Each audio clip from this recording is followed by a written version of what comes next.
जय सचदानंद आयो लाल सभई church Jhulelal. Hello दोस्तों, मां सुनीता कोटवानी ऐं स्वागत आहे तव्हां सभिनि जो तव्हांजे पंहिंजे सिंधी चैनल कोटवानीस किचन सिंधी में।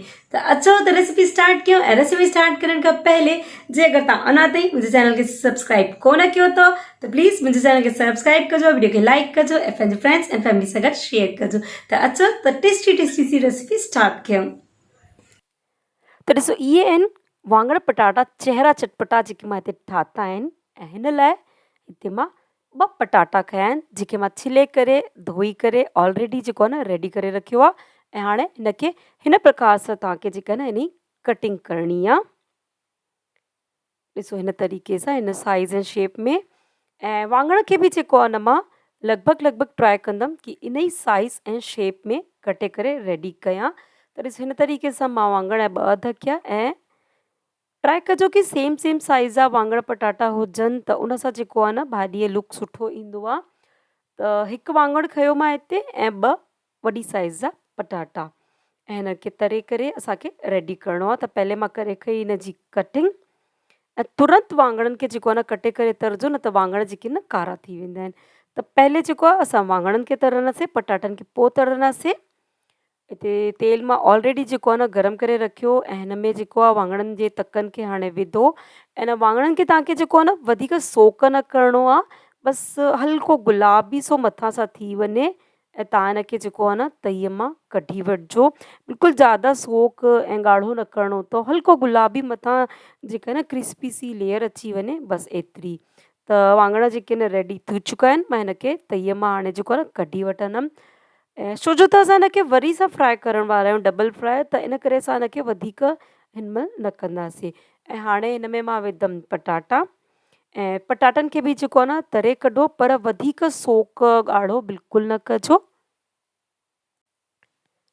त पटाटा बि जेके आहिनि हिते तरजनि था। ऐं ध्यानु रखिजो वधीक सोक ॻाढ़ो न करिणो आहे पटाटनि खे बि ऐं वाङणनि खे बि। बिल्कुलु हल्का गुलाबी तरजी वञनि, जीअं अंदरि ताईं जेके आहिनि थोरा सॉफ्ट थियनि, बट कलर जेको आहे चेंज न थिए। त पटाटा बि आहिनि जेके ऑलमोस्ट थी चुका आहिनि। त मां हिननि खे जेको आहे न हाणे तेल मां कढी वठंदमि।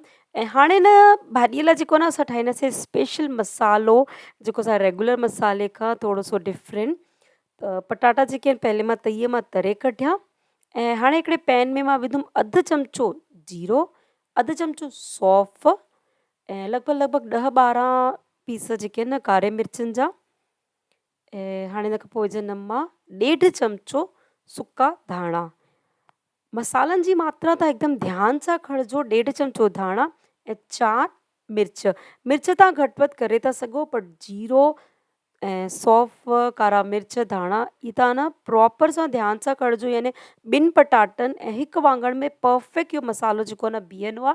छो जो त तव्हां घटि कंदव त उहो फ्लेवर न ईंदो, ऐं वधीक मसालो विझंदव त अॻोपो मसाला लॻंदा।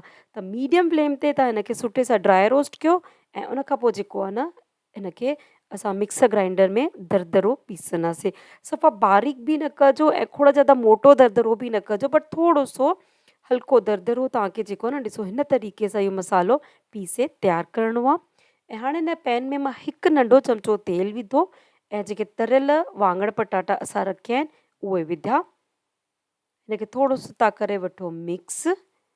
ऐं हुन खां पोइ जेके आहिनि न असां हिन में ॿिया बि थोरा मसाला विझंदासीं। ॾाढा मसालेदार चटपटा ऐं क्रिस्पी ठहंदा आहिनि इहे वाङण पटाटा।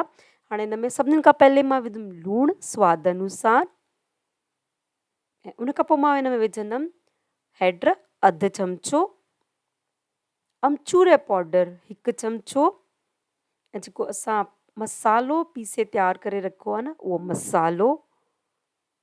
पूरो मसालो हिन में पइजी वेंदो आहे। हिन में बिल्कुलु न घटि थींदो आहे इहो मसालो, न वधीक, हिकदमि परफेक्ट क्वांटिटी अथव। ऐं हिन मसाले जी क्वांटिटी मां तव्हांखे वरी करे चवां थी, तव्हां ध्यान सां विझिजो, बिल्कुलु न घटि थिए न वधीक थिए, न त भाॼीअ में जेको सवादु आहे न या त ओवर मसालेदार थी वेंदव या फिर ओतिरो ख़ासि कुझु फ्लेवर न ईंदव। त तव्हां ध्यान सां विझी करे हिनखे सुठे सां कयोसि मिक्स। ऐं स्लो फ्लेम ते बिल्कुलु सिम ते हिनखे ढके करे जेको आहे न 2-3 मिंट तव्हां सिझायो। 2-3 मिंट खां पोइ ॾिसो तयारु असांजी भाॼी वाङण आलूअ जी सुकी भाॼी सुका तक ॾाढा टेस्टी ठहंदा आहिनि।